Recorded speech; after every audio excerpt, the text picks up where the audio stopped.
Dogs have been domesticated for thousands of years. We have been talking to them for generations.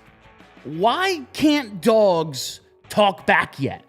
How long does evolution actually take? I'm not trying to have a conversation with my dog, but I'm just trying to get an answer to a yes or no question. It would be cool to know what he thinks about watching Eagles games or any of that, but truly, it's just like, why can't you answer me when I say, hey man, do you need to go outside, or are you hungry, or the bandage I have wrapped around your arm because you keep licking it, is it too tight? Why can't we just get a few answers out of dogs? It feels as if they have been living with us long enough that they could be like, yeah man, that's cool.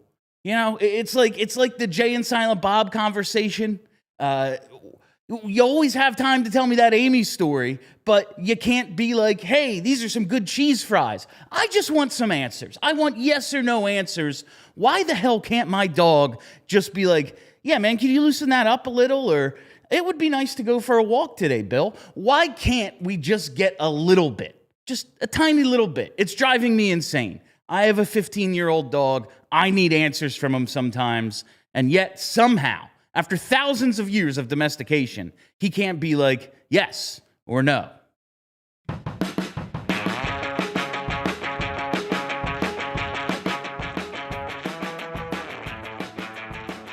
Hey, everybody, how you doing?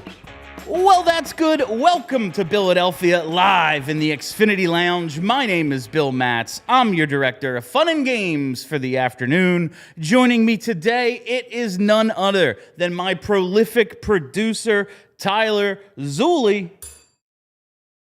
Wow, I get a bell notification I wanted to add something. How about that? A little something there to bring you in, and I decided on this bell that's always here. That makes me feel special. Thank you. Well, I'm happy to be here again today. We have a lot of Eagles to talk about, a lot of dumb stuff to talk about, as we often do, but we have to lead it off with some headlines. First headline of the day: the Phillies have now lost 3 straight, and there is panic in the streets. They lost 6-5 to the Marlins last night at home with Chris Sanchez on the mound.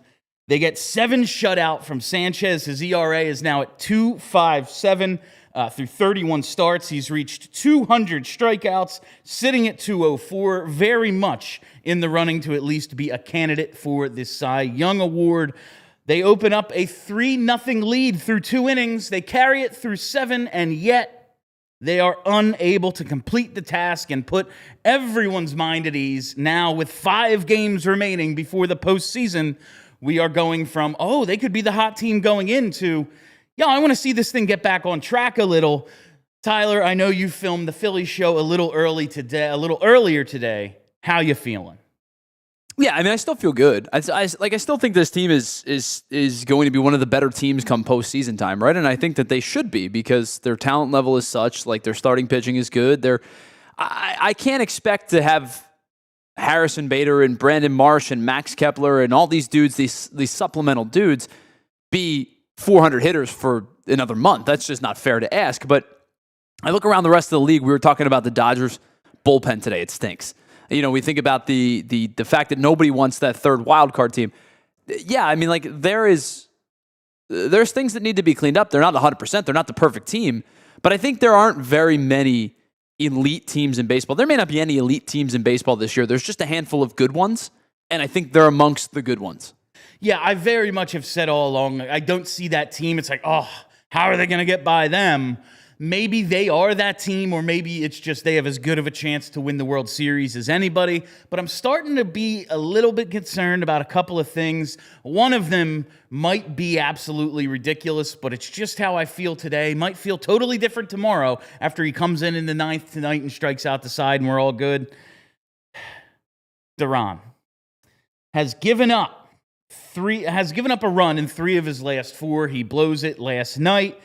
He is in, 22 games with the Phils, sporting a 2.29 ERA, and maybe it doesn't even speak to as well as he's pitched a FIP just under 210.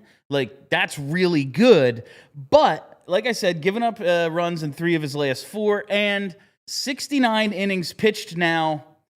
He's never thrown this many. 54 and a third, 62 and a third, and 67 and a third his first 3 seasons in the league. Could there be a little bit of a workload issue here? That is something I am starting to think might be a problem, Tyler. I get your frustrations for sure, and your concern. I shouldn't even say frustrations. I think your concern. I think that last night was a scenario where he got comfortable and complacent because he throws 102. You saw the at-bat prior. The guy looked foolish. He struck him out on the fastball. It was a much better pitch, right? It was the outside fastball, located it well. It was a much better pitch, but he looked foolish. And I think last night you had a situation where he went, hey, dude, I throw 102. I'm going to get this by you. And as tends to happen with fastballs, at some point, guys are going to catch up to velocity. And it so happened that Ramirez did last night and deposits into the seats. And I think that he's fine. And he's their best reliever, and he might be one of the best relievers in baseball. But I do think there is a situation where I need him to mix in a little bit more, like just off the outer black curveball or the splitter that dips just below the zone.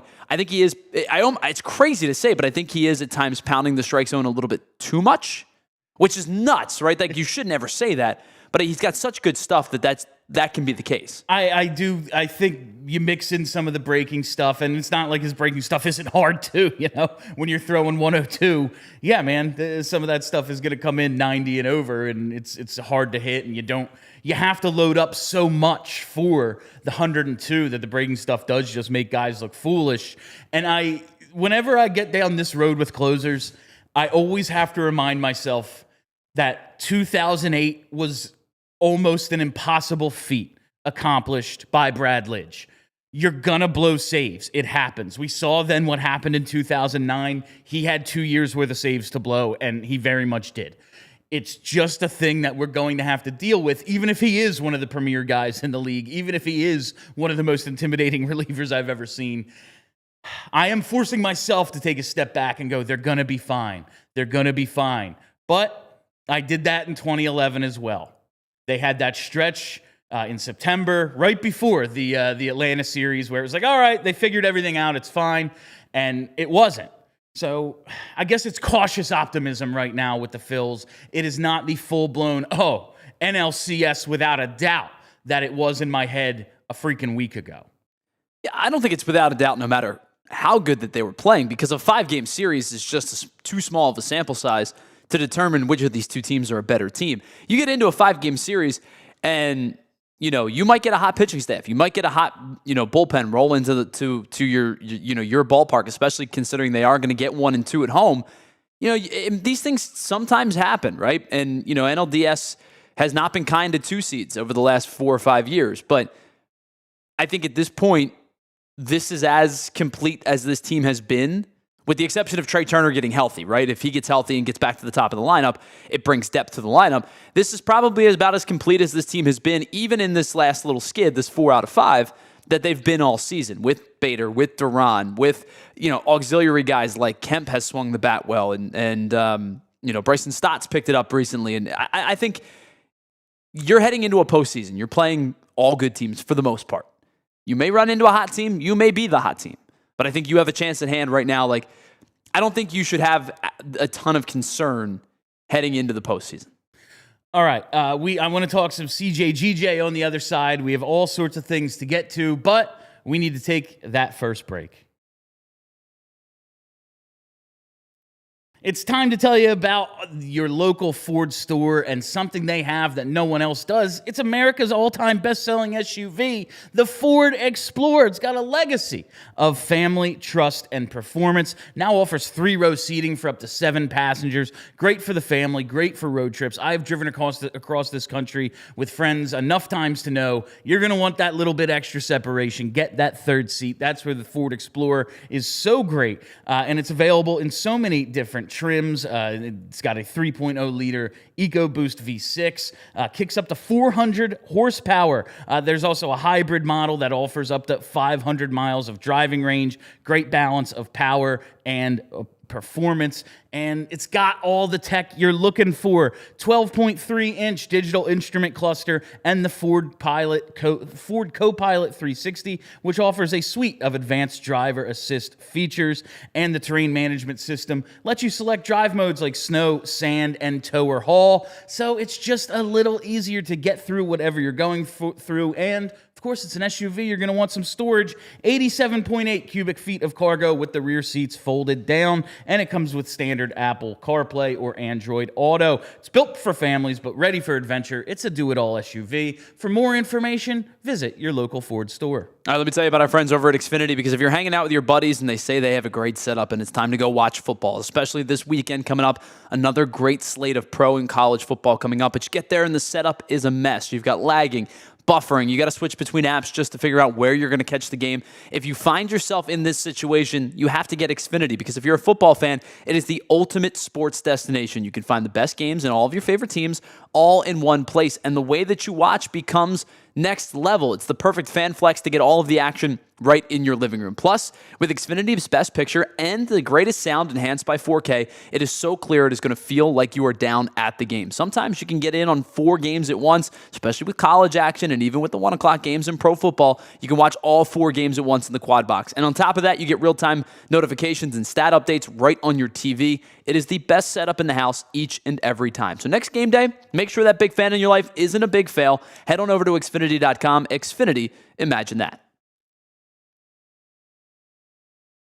All right, couple more headlines I want to get through. The first being the Texans have released CJGJ, and a lot of people wondering, should they bring back Chauncey Gardner-Johnson? And I got to tell you, man, I really want him back. It seemed yesterday as if they weren't able to because of some rule where if you trade a guy, you can't reacquire him unless he plays 4 games somewhere else, and he's released after 3 games. But it turns out, since he's a vested veteran and he's just a free agent, doesn't have to pass through waivers, any of this, he's free to sign wherever. Now, Nick Sirianni was asked this today, and our own E.J. Smith tweeted his answer, said Nick Sirianni pointed to Andrew Makuba's growth when asked about his interest in potentially signing CJGJ, and he said, "I'm really excited about the room we have. They have done a nice job of late. I realize this guy must be a huge pain in the ass. I mean, the Eagles have gotten rid of him twice in 3 years, and now he's just been released after 3 games. But for whatever reason, it seems to just work here. Now, I know you don't want to mess with a thing that's working. They're 3-0. What kind of message does it send to the other safeties, the other D-backs in the room? But, like, his attitude is something that I think this team really missed in 2023. It's not as if they don't have that with Jalen Carter and some of the other guys they've brought in, but damn, man, he is a playmaker when he's here. It hasn't gone that way elsewhere, but in Philly, I would absolutely love to see him. The Eagles are a strong organization. They have the locker room and the culture and the coaching staff and the leader in Jalen Hurts that I think it's okay. But on the other hand, you look at bad organizations, it's time to laugh a little about the Giants, because the Giants are going to start Jackson Dart at quarterback in week 4. Now, they take Jackson Dart in the first round. All right, you're getting him in early, but you did sign Russ and Jameis, and in that time, you allowed Russ to start only 3 games. He's the first quarterback ever to throw for 1 week, 200 yards, no touchdowns. The following week, 450 yards, and then follow that up with under 200 yards and no touchdowns. It's really freaking funny, the highs and lows of Russell Wilson. But my question is, what's the point of this? Now you're going up against a Chargers team that has given up what is it, 50 points? Yeah, 50 points in 3 games. That's 4th fewest in the league, and you're going to throw this rookie in against that. I thought the whole idea was to have Russ just be a tackling dummy the way Kurt Warner was for Eli Manning. Now you're throwing him in there against one of the better defenses in the league. It just seems so Giants. It's no wonder we're looking at, oh yeah, Saquon, he's even better than we thought. And forget Saquon. We all knew he was good. Daniel Jones, who we all thought absolutely stunk. He is averaging over 9 yards per attempt. He has a passer rating of 111, 3 passing touchdowns, 3 rushing touchdowns through 3 weeks. Man, the Giants are just a bad organization. It doesn't matter how much talent they get because it's the good organizations in this league that sustain success. And somehow this team has gone from one of the good ones for most of their existence to one of the worst. And I'm here for it. I love it. I mean, you play in Jersey and claim New York. That right there is enough for me to hate you. And you're also a division rival. It's very funny how poorly they're run. Yeah, I think it's a really poorly run organization. And I think it's probably time at this point that we can say that Brian Daboll is probably not a very good coach. Now, he's been handed a bad situation, and I think it's why he's been given so much leeway over the last couple of years.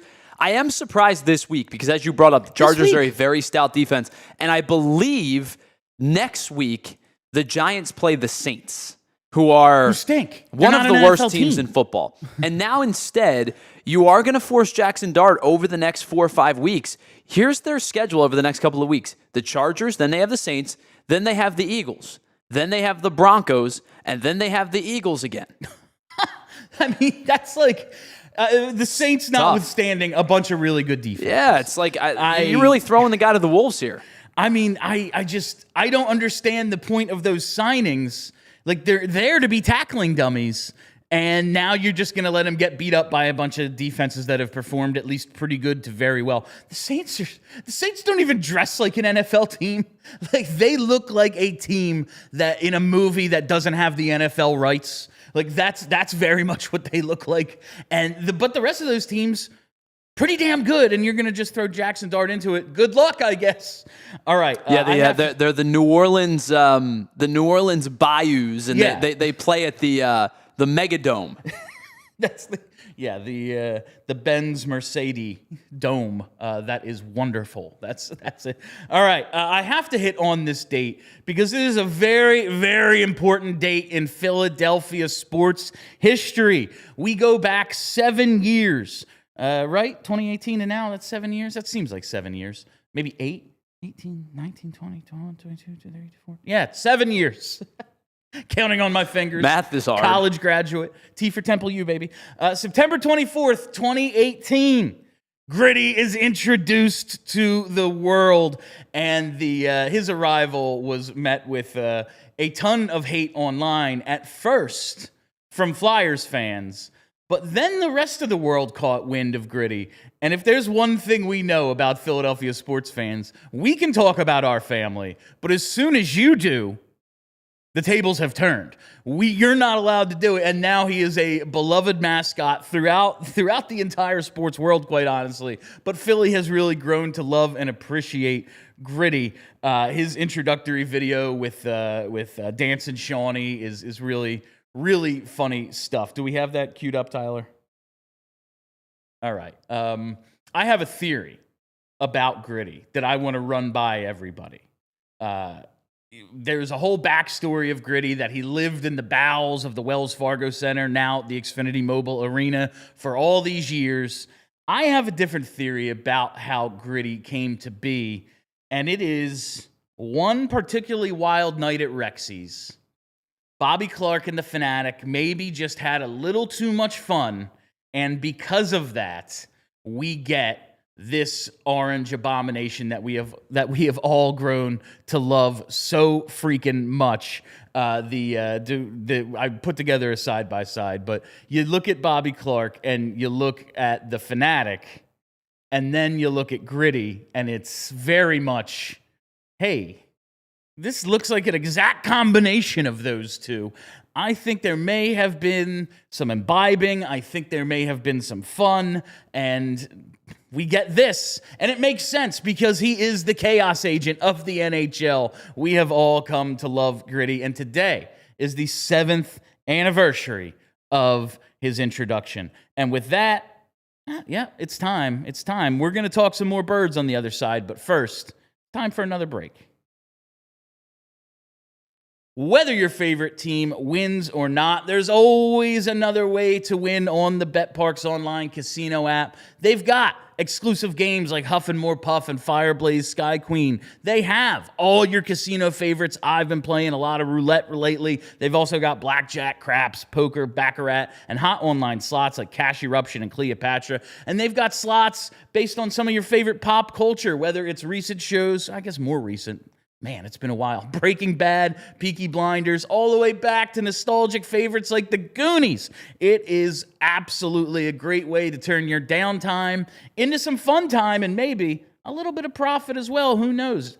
Someone has to win. It's now, right now is the best time to sign up as well because new users get up to $1,000 casino bonus back if you're down in the first 24 hours. All you got to do is super easy. Go to betparx.com, download the app right now, and enjoy all your casino favorites and all the action and excitement of the casino right at your fingertips. Must be 21 and in PA, Jersey, Maryland, or Michigan for BetParx. You love to play. You play to win. You bet. BetParx. Gambling problem? Call 1-800-GAMBLER. All right, whether you're a weekend warrior, a golfer, or you're a parent chasing your kids around, listen, sometimes as we get a little bit older, our bodies don't necessarily respond the way that they used to, even if you're just sitting on the floor for hours at a time.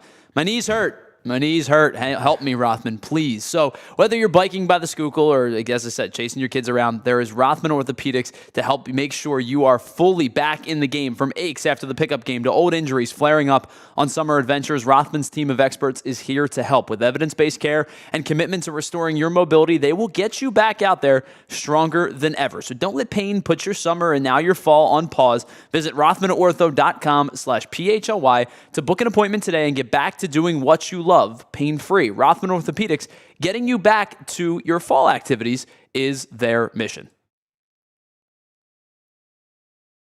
We're back. I'm just going to mess with this bell, see if it fits in the show anywhere. Now, it's time for some obligatory birds, some obligatory eagles, because, listen, I said yesterday, and I think we've all been saying it the first few weeks, the first, 10 quarters of this season, the offense has not been nearly aggressive enough. It has not been impressive.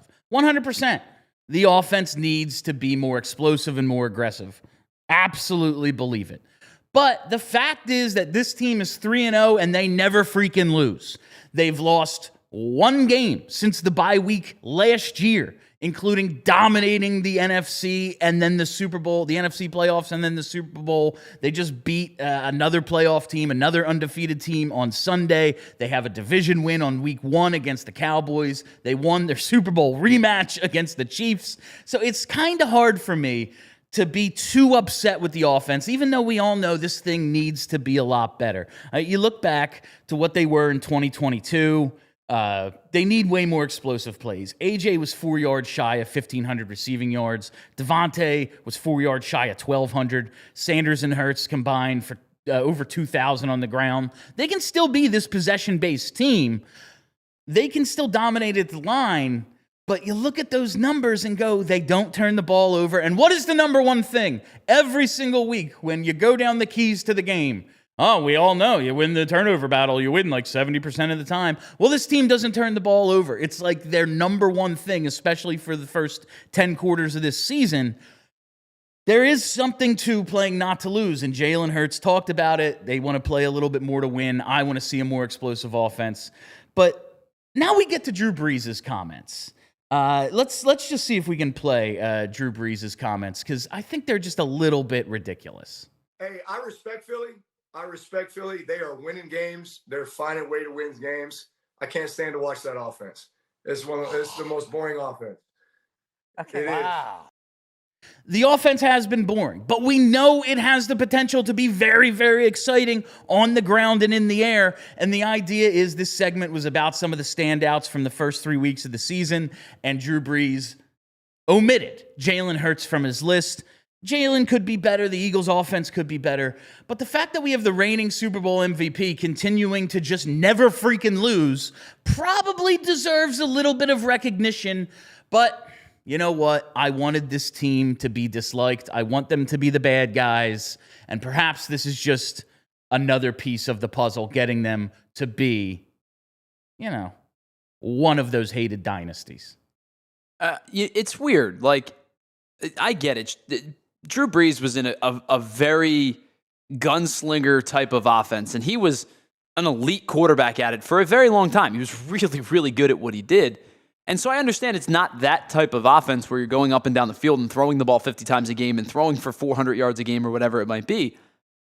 But I don't know why we've lost this discourse of like winning is what matters. Like, I know that the Michael Jordan thing is kind of like played out and kind of corny at this point where you're like creating scenarios in your head to make sure that you could beat the opponent that's in front of you. But Michael Jordan did a lot of winning. And Jalen Hurts emblemizes Michael Jordan. He idolizes Michael Jordan in that sense of like winning is the thing. It is the only thing. And he talks about keeping the main thing the main thing. That is winning. They are 20-1 in their last 21 games. The one game that they lost was the game against the Commanders in which Jalen Hurts did not finish the game. This is an elite level football team that executes on a daily basis what it needs to control to win games. I don't know where this discourse comes from that style points matter, but like if they played, you use the phrase rock fight a lot. If they played 18 rock fights and won a Super Bowl, I don't really care. They won a Super Bowl. And I see this comment here from Jesse Bond. How many rings does Drew have? Same as Jalen. Okay, just checking. That gets me to some of Drew Brees' best seasons. He threw for over 5,000 yards 5 times, which is absolutely insane. Drew Brees was awesome. But 2008, 5,069 yards. They go 8-8. 2013, 51-62. They go 11-5. Well done. 2012, though, 5,177 yards, 7-9. The same record in 2016 when he threw for over 5,200 yards. The year he threw for almost 5,500. Like, okay, they went 13-3. Well done. But 3 of the 5 times that he went over 5,000 yards, they were at or below 500. It's not all about style points. Sometimes just getting it done means you got it done. It's that simple. All right, just a couple minutes left, and we have to hit today's social studies because I am still very torn on a question I posed to all of you, my followers on Twitter yesterday, all the listeners of this show. So yesterday afternoon, I found this sandwich in my backpack. And apparently, I put it in there on Friday morning to bring to work and eat as lunch. It is from, September 19th. You can see it better there on the screen. And I completely forgot about it. It has been in my backpack through the weekend, and now it is Wednesday. Do I eat it? Do I eat the sandwich, Tyler? I asked all of my Twitter followers, and we're pretty split. We are pretty well split on this thing. Tyler begged me not to eat the sandwich today. Ava gets home from work yesterday and is like, I realize we're in the entertainment business, but I don't think you need to food poison yourself to get people to watch the show. Yeah.